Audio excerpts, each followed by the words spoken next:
Hello, everyone. Happy Saturday. Happy Easter weekend.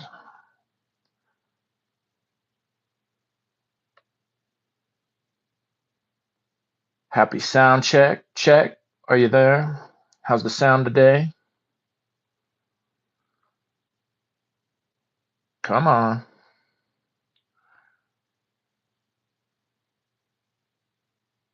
Test, test. I'm pretty sure it's working. Test, test. Yeah, there we go. Okay, cool. Yep, happy the sound's working. Happy Saturday. Happy Easter weekend. Happy life. I hope everybody's having a wonderful day today.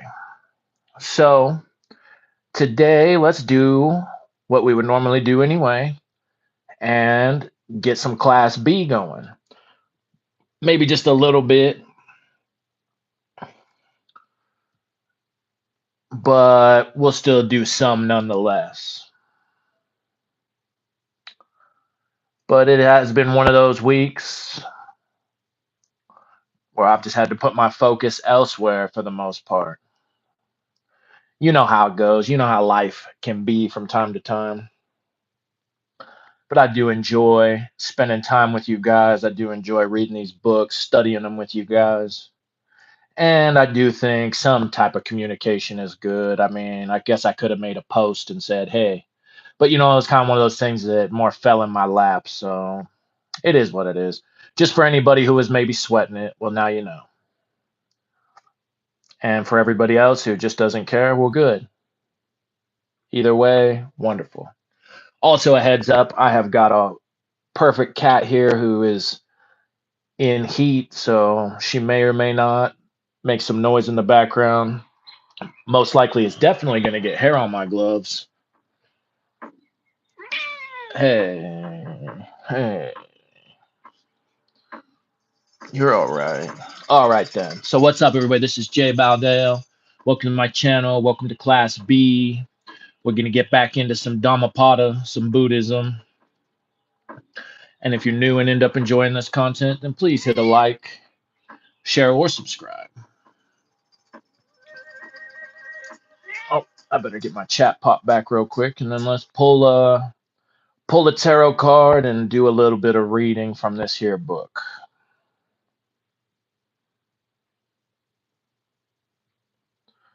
All right then. See you in a minute. Welcome in, everybody just coming in. Okay. So, Book of Thoth. It's Easter weekend. Happy Easter weekend, everyone. He is risen. 3 days of death and then came back to life. Maybe that's what you've experienced this week. That's kind of what this channel experienced this week, so I guess it's an appropriate week. But the truth of the matter is, I've been looking for some other work because even though my current work it's all right. It's definitely not bad. Could be worse. I just feel that there is another type of work I would like to pursue, something I haven't really done before, but that I kind of am feeling called towards.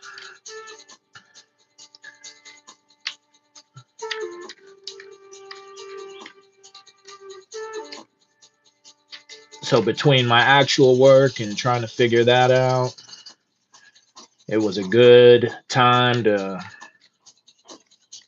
pump the brakes a little. All right, anyway, Tara, what do you want us to know? What is our message before we study into this wonderful Buddhist text here? Let's split the deck, and there's our card.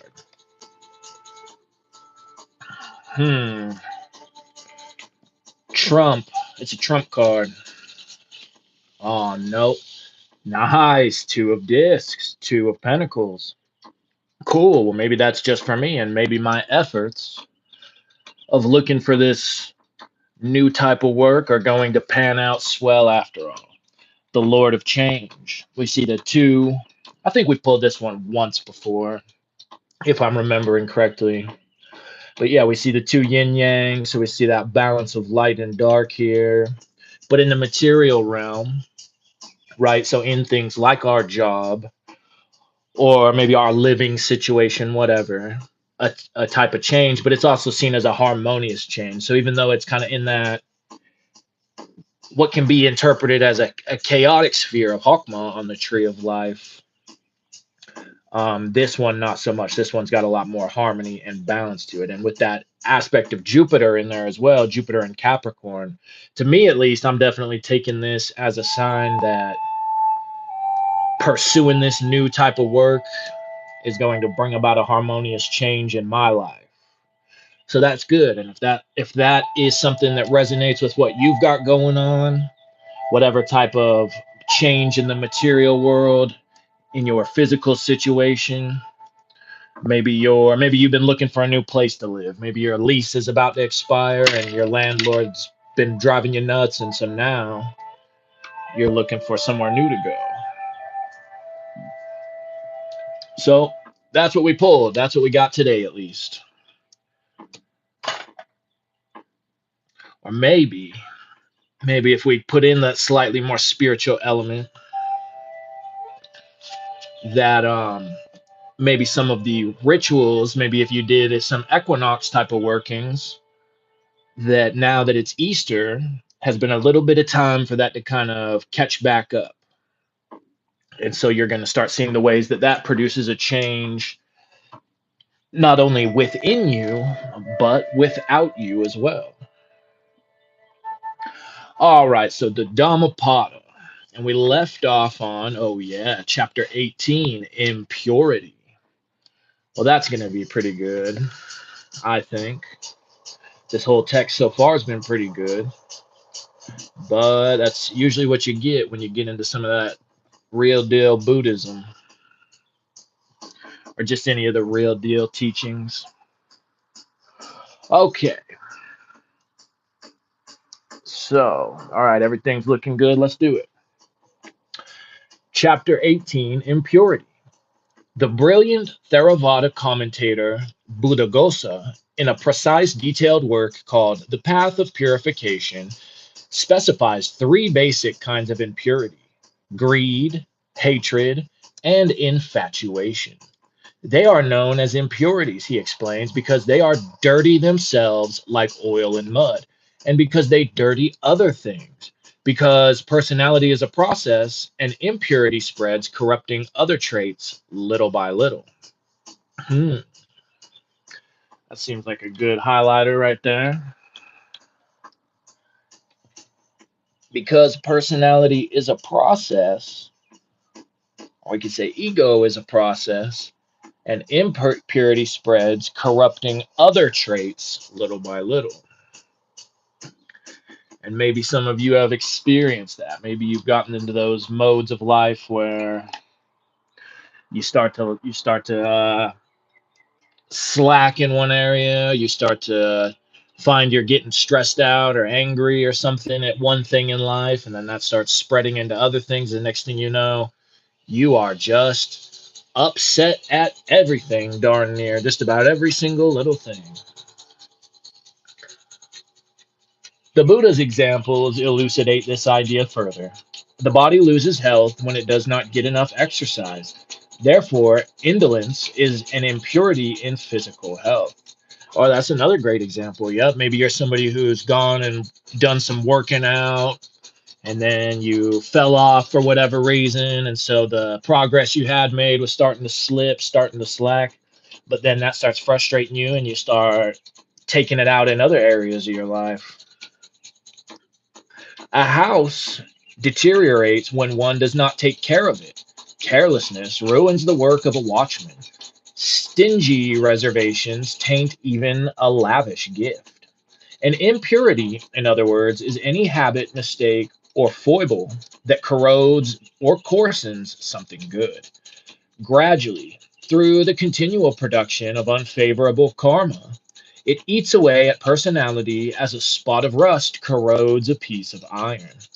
The worst of all such taints is ignorance, because it prevents us from seeing other impurities that consume us from within. Oh, yeah, I'll say. And once your goddess, what's up? Great to see you. I hope Saturday, this Easter weekend Saturday, is so marvelous for you. May whatever you're doing be blessed. And I'm going to highlight that one. The worst of all such taints is ignorance. Yeah, like that thing even Bobby Hemmett said, where he said the worst sin is purposely keeping someone else in ignorance. So pay attention to that. Pay attention to some of these people out here and what type of ways they're moving.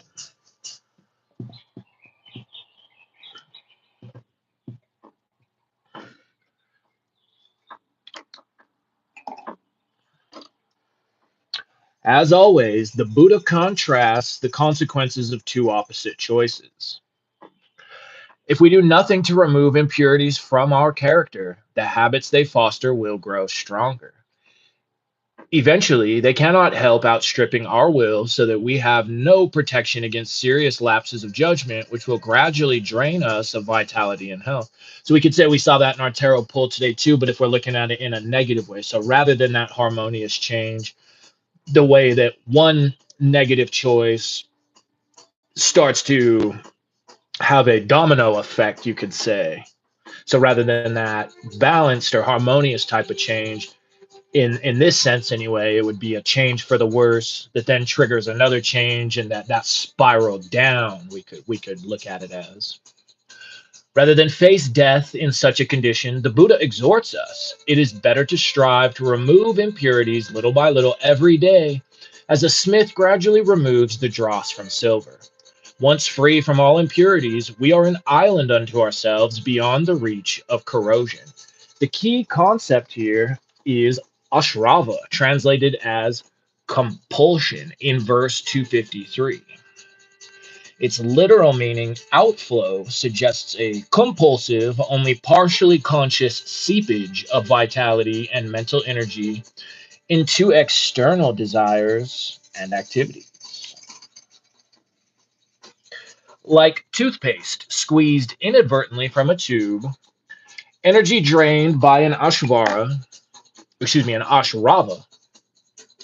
has nowhere to go but out. It is completely wasted.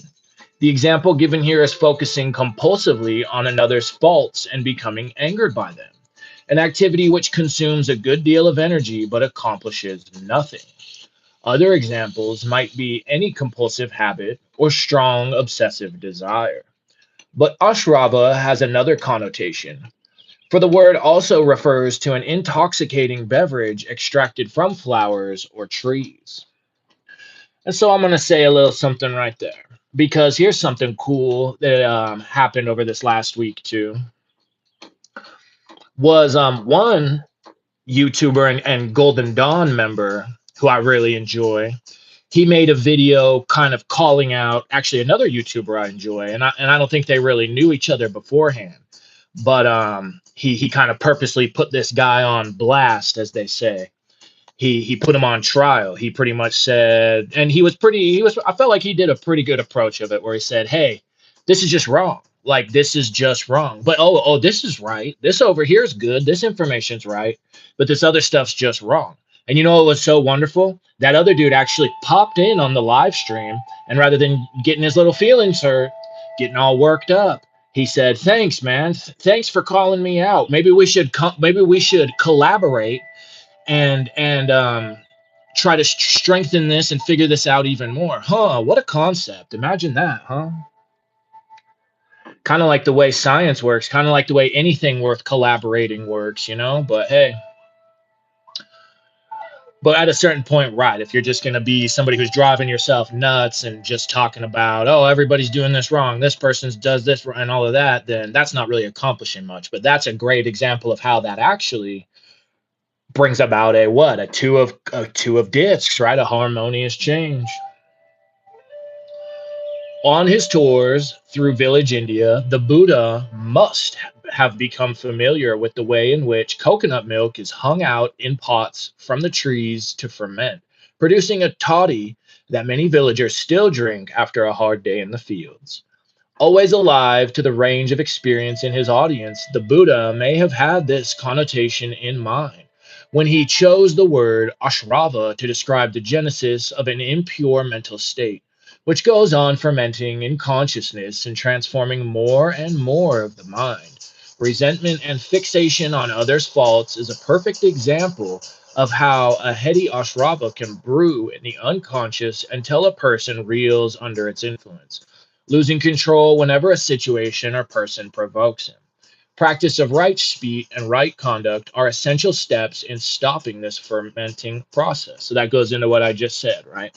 It's not so much that he was so showing so much resentment or fixating on what this person got wrong. It was more of an approach of, hey, this person, somebody who's got a lot of views. And so me, somebody, somebody who's actually like, written books on this thing, done some deep dive studies, all of that. I'm just gonna see. I'm just gonna take a look and see. And that's what I'm saying. He wasn't like totally rude. He actually had a really good approach of just being like, oh well, this is just wrong. Plain and simple. This is just wrong. We know better. We know better. And then the other dude straight up being like, well, thanks, man. Thanks for showing me where I was wrong, so where I can improve. But I know some people, I know they don't like to roll that way. Let's just say that. And Jan, or maybe Janie Finky, what's up? Welcome in. Says, I can do all things through Christ, which strengthens me. Absolutely. Absolutely. Thank you for that quote. I couldn't agree more with you.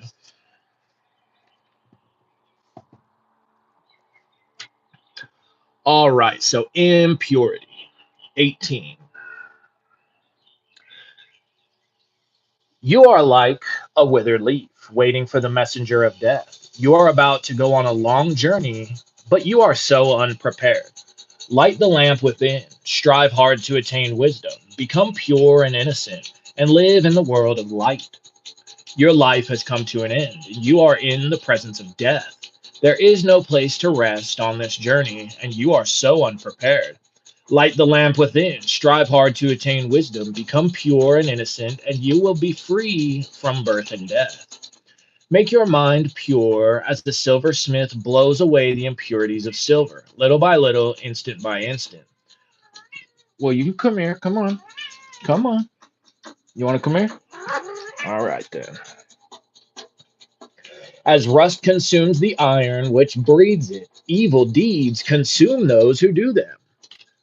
The mantram is weak when not repeated. A house falls into ruin when not repaired. The body loses health when it is not exercised.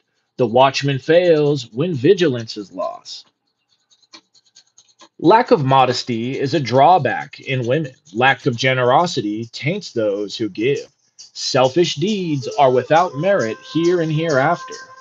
But there is no impurity greater than ignorance. Remove that through wisdom, and you will be pure. And Chicano 22, what's up? Welcome in. Says, I'm ready to learn how one can burn impurity and be born again. Me too. Me too. Welcome. Always great to see you.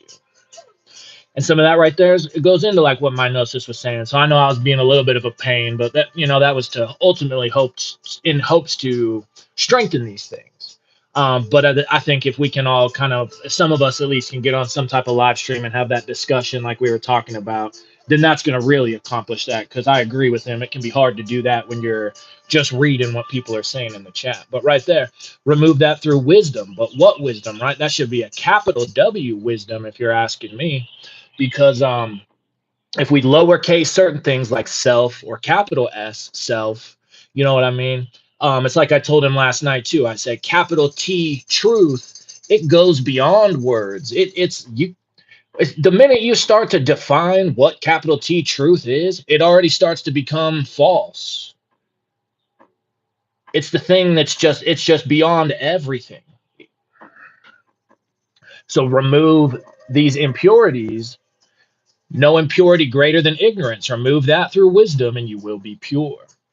Life seems easy for one without shame, no better than a crow, a mischief maker who is insolent and dissolute. Life is hard for one who is humble, gentle, and detached, who tries to live in purity. They dig their own graves who kill, lie, get drunk, or covet the wealth or spouse of another. And actually, yeah, so that one, life is hard for one who is humble, gentle, and detached. Right. action in inaction or inaction in action, like the Bhagavad Gita says, or like they talked about in Samat Vam as well. But so I know I've brought up that example of one way I've tried to, and going in with like Crowley's Liber 3 and Liber E, is not getting so stressed out when these drivers out here just drive really horrible. And so one thing is like, how many people just don't use their blinker, for an example, right? Like, oh, thanks, man. I could have turned, but apparently you were turning, but you didn't signal or whatever. But rather than getting so worked up, I've really tried to do the thing where I'll just tell myself, oh, it's because their blinker light's out. They just need to go change their blinker light. Well, that's all right. Sometimes, hopefully they hurry and get it changed, but oh well, no big deal.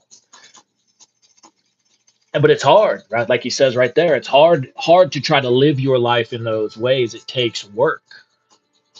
But in your own life, however you might see that happening, whatever kind of thing might upset you. Maybe your kids are always making a mess or something, and in ways that you've tried to tell them so many times. Well, try to reframe that and control the context a bit, and I don't know, how whatever way is going to be best for you, um to not let it affect you so much, to not let it stress you out so bad. But I get it, at a certain point too, it's like, come on now, why can't you kids pick this up? Why can't you guys just use your turn signal when you're driving? But at a certain point, yeah, you gotta figure out how to maneuver with these challenges in life, let's say. And Chicano says, when you conjure the truth with a capitalized T, you unattach from the glue, the space of all realities. I like that. Absolutely. Absolutely. And so that's exactly the idea. Or like even in Karma Yoga, Swami Vivekananda talked about doing these things, doing your karma yoga, or even figuring out in magic, figuring out your true will and doing it, but doing it in this unattached way.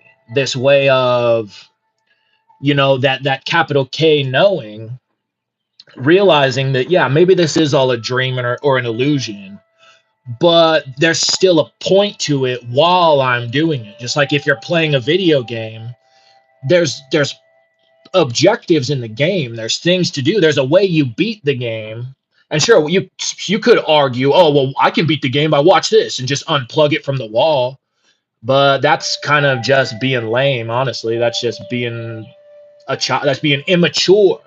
And so part of this whole thing is maturity, right? Why we're here, why we're doing all this is coming into a place of maturity. So what's going to be more mature? Just figuring out the objectives of this game, how to beat it, and also how to not let yourself be so attached to it while doing it. Or yeah, I don't know, just unplugging it from the wall and being like, "Huh, I win." Well, maybe kind of, sort of, yeah, but I think you know what I'm trying to get at. All right, let's continue. I'll start back here. They dig their own graves who kill, lie, get drunk, or covet the wealth or spouse of another. Those who drink to intoxication are digging up their own roots. Any indiscipline brings evil in its wake. Know this and do not let greed and vice bring you lingering pain. Some give out of faith, others out of friendship. Do not envy others for the gifts they receive, or you will have no peace of mind by day or night. Sunshine Chick, hello to you. Welcome in. I hope you're having a great weekend.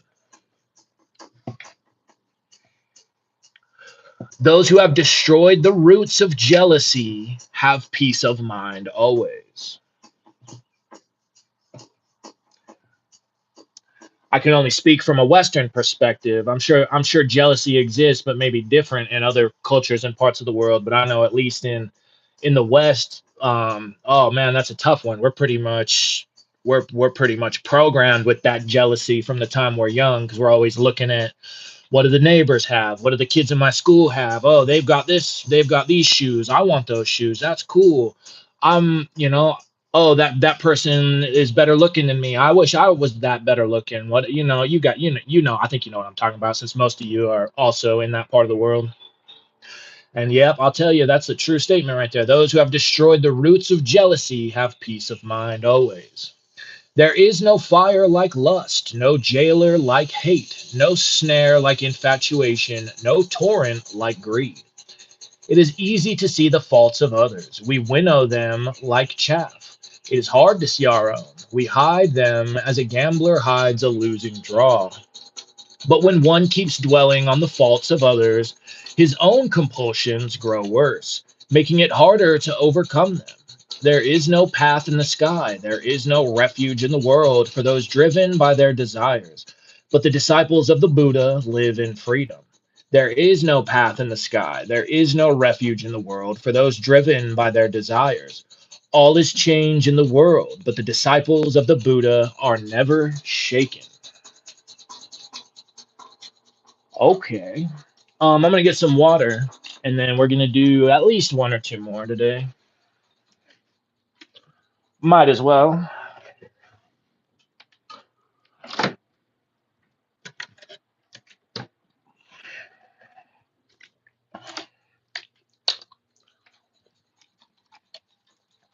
All right then. Chapter 19, established in Dharma. The subject of this chapter is the person whose life has become established in Dharma. But the word here has a fuller connotation than the Buddha's Eightfold Path. For Dharma was an ancient concept in India even when the Buddha was born. The word probably comes from the root dri, to support. Volumes have been written on the different meanings it has acquired, but from a practical standpoint, the core meaning is simply that which supports. Dharma is the very underpinning of existence, the underlying unity of life, the essential support of all. It stands for the cosmic order, the order of an indivisible whole, and therefore for the moral order in human life. And so it also means law in the sense of a central law of creation.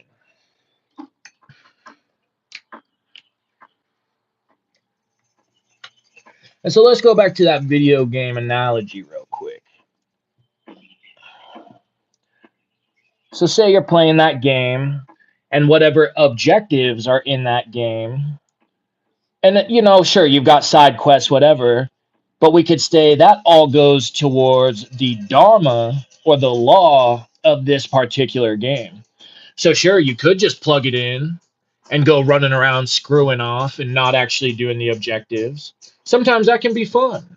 I mean, there's plenty of games where that is a fun way to play the game, but also ultimately you're not walking the path of dharma. You're not fulfilling the dharma of the game if we're looking at it that way.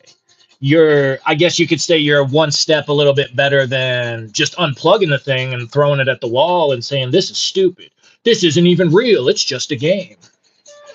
Um, but still, you're not really accomplishing much, especially you're not accomplishing the whole point of the thing in the first place. And Chicano 22 says exactly, the mind has its way with all of us. We are the worst enemy to unplug and be like, hell yeah, knowing you ain't the only one unplugging. To say I meet some wise men on the way, that's life. I agree with you. And it's like you can still, even if you meet the people who aren't very wise, it's not like you can't still learn things from them, but that still takes a certain level of maturity and wisdom within your own self to see the mistakes or the foolishness or the immaturity of others and to still figure out a way to have that contribute to your growth and your maturity, and also to refine that in a way to maybe help them in more subtle ways than being so aggressive about it, maybe is a good way to say it. You know, smacking your kids and being like, "Why can't you just figure it out? Why are you so? Well, why are you're so frustrating and all of that?" Where instead, maybe realizing that what's going to best help them is by setting the example. So instead of getting upset about the mess they're always making, just cleaning it up, but little by little, trying to get them to be like, "Hey, will you please come help me clean this up? You made this mess too." you made it and I'm your mom or I'm your dad and I'm happy to help you, but I'm not always going to be here to help you. So you do need to learn this. And maybe like a real obstinate or defiant kid is going to, they're going to be a real problem. And so that's going to be like the biggest challenge, you could say. And even still, though, what then you have to really start to put on the scale what's going to cause more suffering for me and this kid. um and that that's where you get a little bit more into them subjective territories. There's not always maybe such a concrete answer to something like that. And Chicano, I agree with that too. It's enjoying our own mythology in that case, right? You came here to play the character of Chicano 22. Sunshine Chick came to play Sunshine Chick. I came to play J Balvin.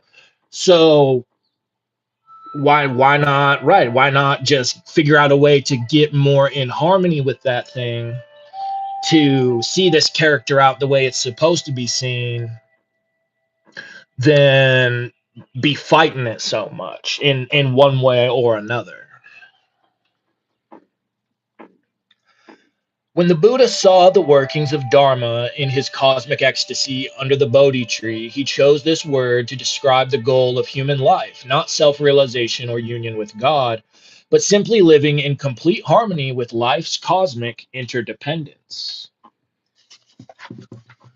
In this chapter, he describes the person who lives a life nourished by the Dharma, as well as the one who flouts it. Many verses reiterate that living in harmony with Dharma has nothing to do with external appearances or social position. A person who speaks on the Dharma with eloquence and conviction is not necessarily established in it.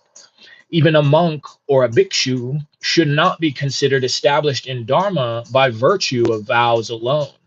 Yeah, like in the Bhagavad Gita, where Krishna's telling Arjuna, where he straight up says, like, dude, don't try to quote the Vedas at me right now. What are you, a fool? Like, this ain't the time for that, dude.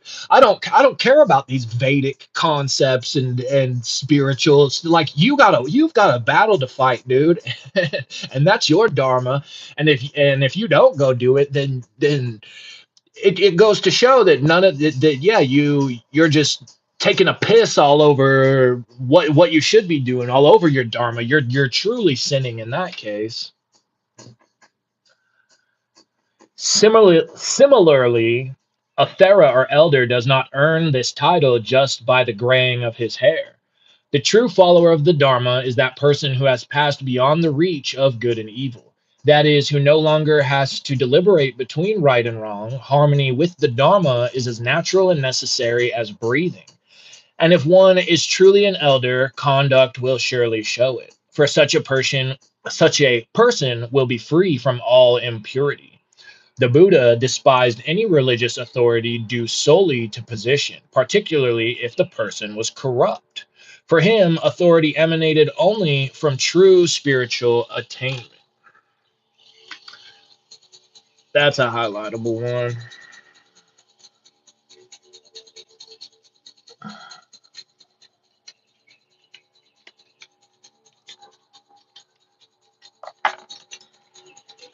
The Buddha's qualifications for an upholder of Dharma are given in verse 259. One need not preach the Dharma eloquently or nor ever, nor even hear it preached often. What is important is that meditation be deep enough to see Dharma's cosmic order and align one's conduct with it. This is a very rare attainment, for it means that self will, the instant urge to pursue one's own desires instead of living for the whole, has to be extinguished. And that's why I say you could even look at in magic where they'll talk about true will. Well, we could even lowercase and capitalize that. And where it's not capitalized is going to be a lot more in line with that selfish desire type of thing, that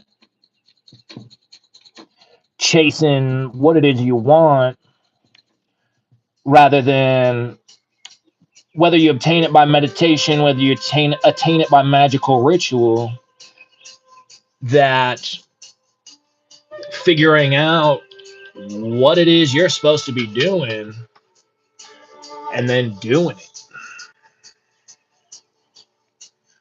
For the Buddha, however, nothing could substitute for the direct experience of meditation.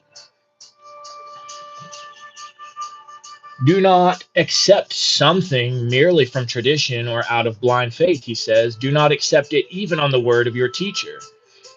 Ehi pasika, and go see for yourself through the practice of meditation.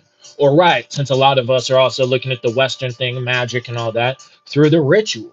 You know, that's why I'm telling you, do the things, because then you'll find out one way or another. Maybe you'll do them enough times to say, this is stupid, this is pointless, this isn't for me.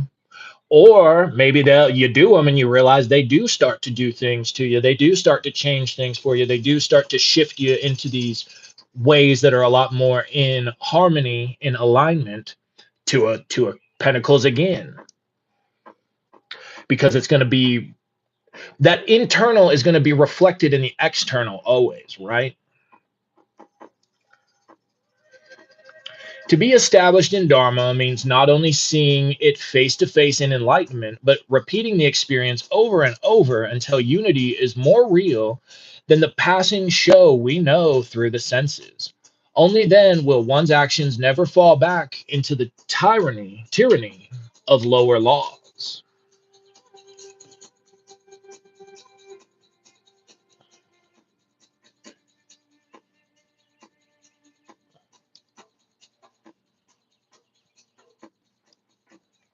And so, yeah, I think for the most part, most everybody who frequents these type of things is actually trying to do that thing, trying to get established in that thing rather than just consume it for entertainment's purposes. But that's not to say that somebody who consumes it for entertainment's purposes after hearing it enough times or learning it enough times might not become established in that thing. A person who understands the reason behind a law is more likely to obey it intelligently than someone who is simply ordered to obey. Similarly, the person who sees life interdependently linked in Dharma's cosmic web will know exactly why controlling selfish urges is essential in conduct. There will be no need to take someone else's word for it. It is through direct, intimate, personal knowledge of Dharma rather than a high moral code or social pressure that selfless, righteous actions arise. That's a whole highlight on that paragraph. A person who understands the reason behind a law is more likely to obey it intelligently than someone who is simply ordered to obey.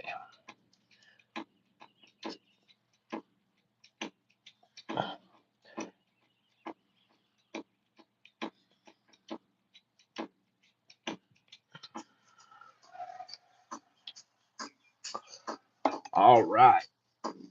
Now let's get into this one proper. 19.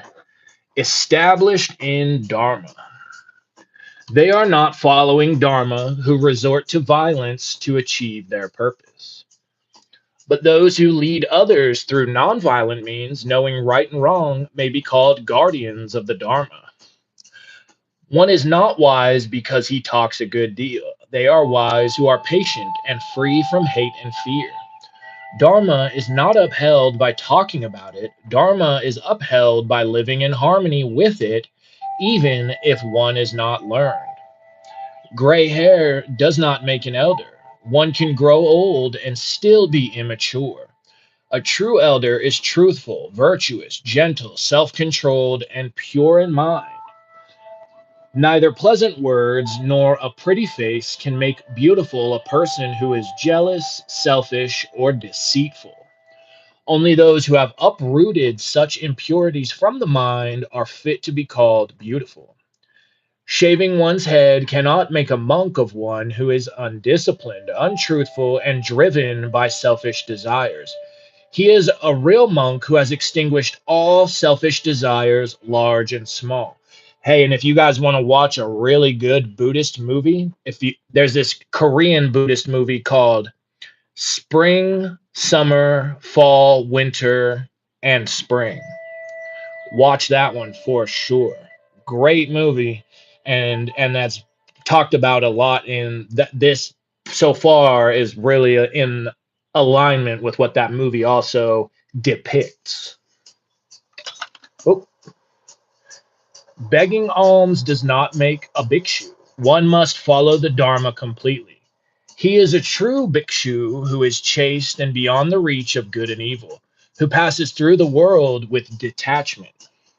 Observing silence cannot make a sage of one who is ignorant and immature. He is wise who holding the scales chooses the good and avoids the bad.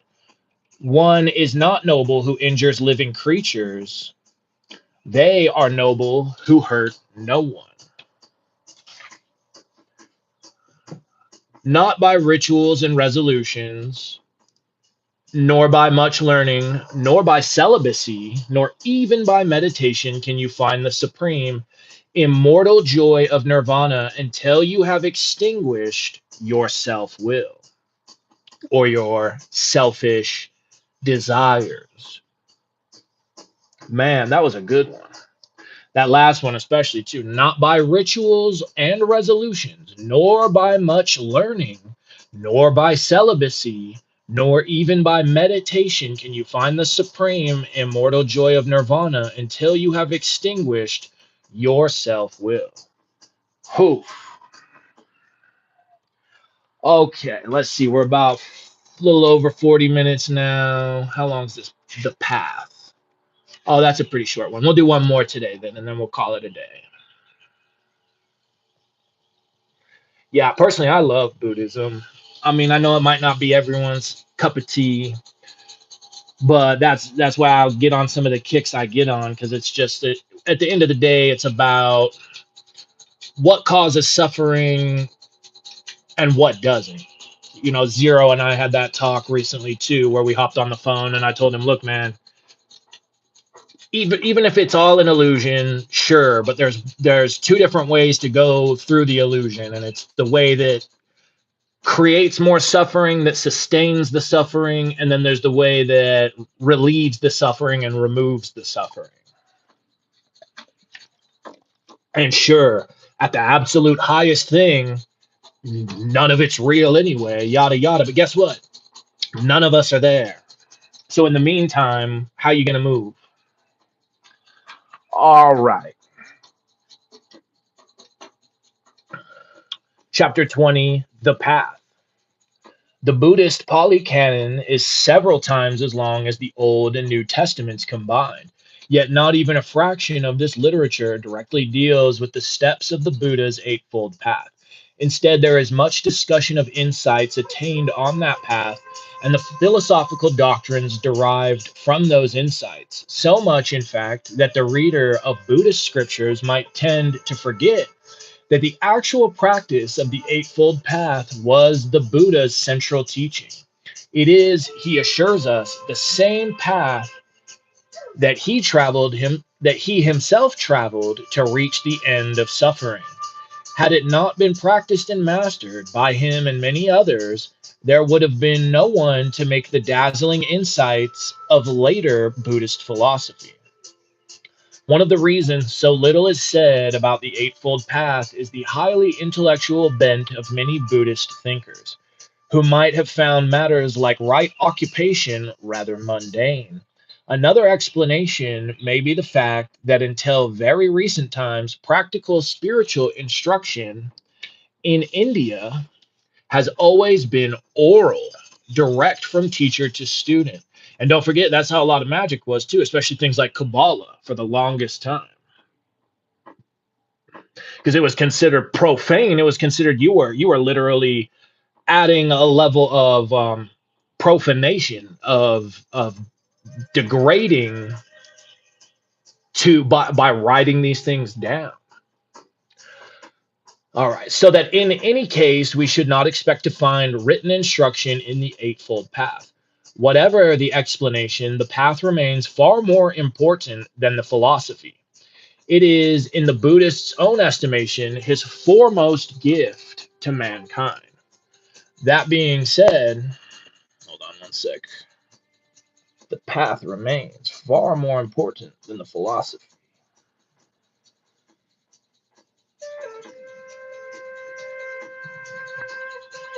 Okay, that being said, one must also note that three of the most philosophically significant verses in the Dhammapada occur in this chapter. Verses 277 through 279 present the three marks or characteristics of all conditioned things: samskaras, impermanence, anitya, suffering, dukkha, and the absence of a personal self, anatman. Right understanding, the first step on the Eightfold Path, means seeing clearly that such flaws are an inescapable part of every human experience.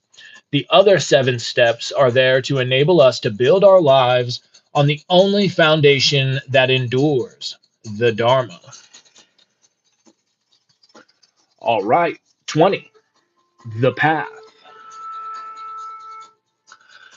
Of paths, the Eightfold is the best. Of truths, the Noble Four are the best. Of mental states, detachment is the best.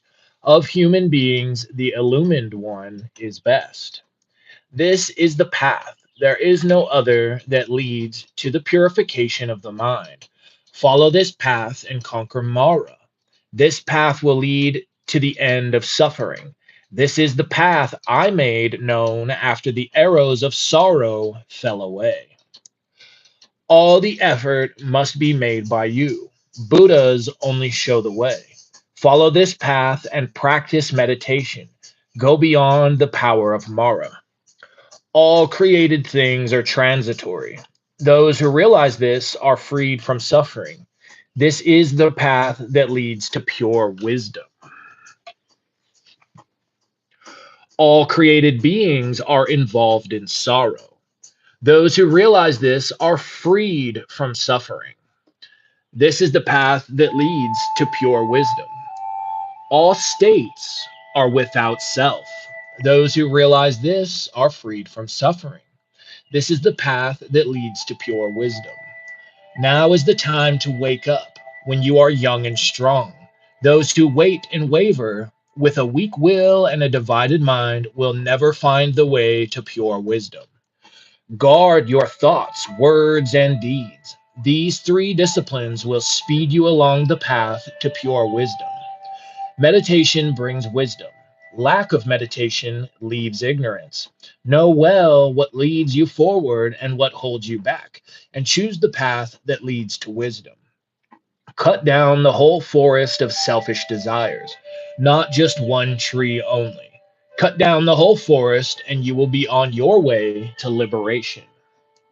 If there is any trace of lust in your mind, you are bound to life a suckling calf to its mother. Oh, excuse me, you are bound to life like a suckling calf to its mother. Pull out every selfish desire as you would an autumn lotus with your hand. Follow the path to nirvana with a guide who knows the way. And I'll say this too, from the magical and spiritual workings I've done with the Lord of Lust, the Demon King of Lust. Oh, let me tell you, that's a lot. That's about a whole lot more than just sex. A whole lot more about lusting after sexual pleasure. We lust and desire basically go. It's the same thing in a different word. So you lust after a new home. You lust after whatever the thing is that you think is going to finally bring you happiness because you're always searching for it externally.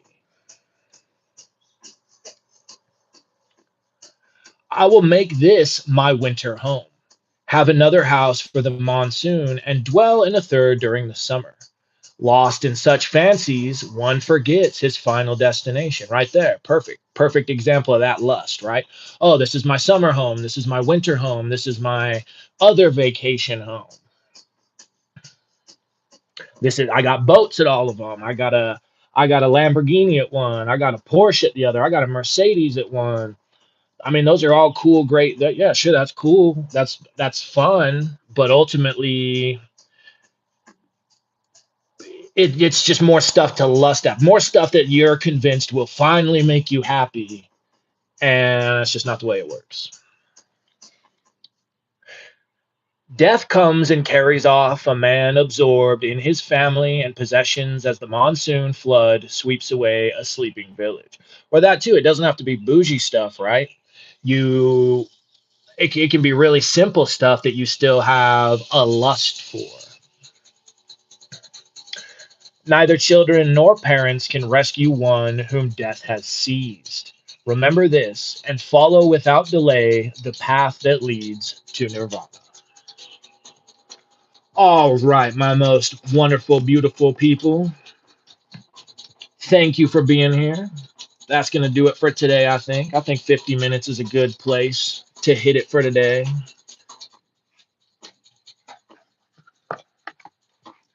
And once we pick this book back up, we'll be into chapter 21, which is varied verses. And then, yeah, next week we'll probably try to hit the normal schedule, but I guess depending on how much I'm looking after this other job and what else is taking my time, we might still take it a little easier. We'll just see. But there, so you've at least got a little bit of heads up, a little bit of communication on that. But as far as I'm concerned, I think I probably most likely I'm planning to just do it the regular way again. But you never know. Sometimes the wind blows and it blows you in the direction of change, like our tarot card of the day. So much love to everyone, though. I appreciate you guys being here. I appreciate your contributions. Mothra, what up? Great to see you. We're just finishing up, but nonetheless, always great to see you. Chicano22, I appreciate you. Sunshine Chick. Janie Finke, you are absolutely correct, and you better believe it. Through Christ who strengthens me, we can do all things. And once you're goddess, I hope you have such a marvelous day. All right, everyone, and a good Easter. Maybe do yourself some kind of little Easter ritual. Who knows what? Raise yourself from the dead. Raise yourself up and, I don't know, figure something out. Use your own ingenium. And Mothra, where at? Where in what? And where did Crowley say what about the Dhammapada? What are you referring to? I know he said to read it. That much I do know.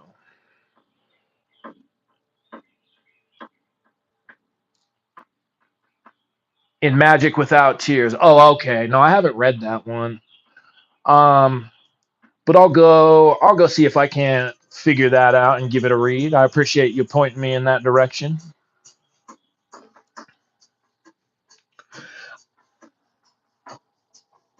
And then I will plan to see everyone Monday. That's the plan for now. So we better do it. We got more magic. We got more Eliphas Levi magic to get into. And we're getting close to finishing this one. Levy's going to take us a minute, but this one we're already pretty close on. So there you go. Now you know. Much love to you all. I appreciate you all very much. Again, try to come up with some type of little Easter ritual, even if it's just a meditation. Just do like a visualization, a path working, you can call it, of I don't know, you dying and all these things that you lusted after all your life. Now what? Now if you really want them, you either got to reincarnate, right? Or you got to, along with your visualized death of the body, the ego, those desires it had, it got to die too. Chop down that forest and then be reborn. All right, everybody. Okay. Well, I'll see you Monday. And I hope you have a good weekend and a good Easter. Much love. This has been Jay Baldale, and this has been the Dhammapada. Bye-bye.